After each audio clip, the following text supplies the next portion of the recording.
Pag-ampo alang sa mga anak. Langit ng amahan, tuburan sa tanang grasya. Mahimayaon o gamhanan. Mapasalamaton ako Ginoo, nga gitugutan mong mamahimo akong ginikanan sa akong mga anak. Pinaagi sa akong lawas o kaha pinaagi sa akong kasing-kasing. Imo silang gihatag kanako. Og hingpit na akong gipasalamatan ng mga grasya sa gugma pinaagi nila. Akong giampo nga sila mapanalipdan kanunay. Gikan sa tanang kadaot, gikan sa tanang hulga ug hagit, gikan sa tanang sakit ug mga linlang nga mohagit o moagni kanila sa matagtak na. Akong gipangamuyo nga ilayo mo sila sa daotang impluwensya ug buhat. Wow, sab gihangyo kanimo. Nga dasigon mo sila sa pagpanginabuhi subay sa imong pagbuot. Bendisyon ni sila amahan. Nga magpabiling malinawo ng ilang panguna-una o kasing-kasing. Ug ang uban nga ana-ana sa kaminyoon. Hatagi og kahayag og gugma og kalinaw ang ilang mga gambalay ug matag pamilya.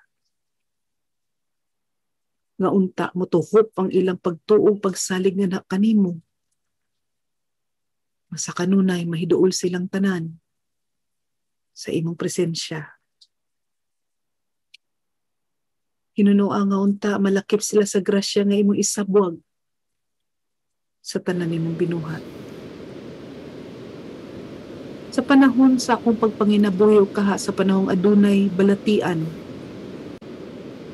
nga dili nako sila maatiman o maalimahan, akong gisangat kanimo nga sila kanunay mong pagabantayan. Itultol kanila Ginoo ang tamang dalan. Akong gihangyo ang pagkunsad sa imong Espiritu Santo ngadto kanila aron sa kanunay matag usa mabuhi nga mosunod ug magbuhat sa mga tahas subay sa imong pagbuot.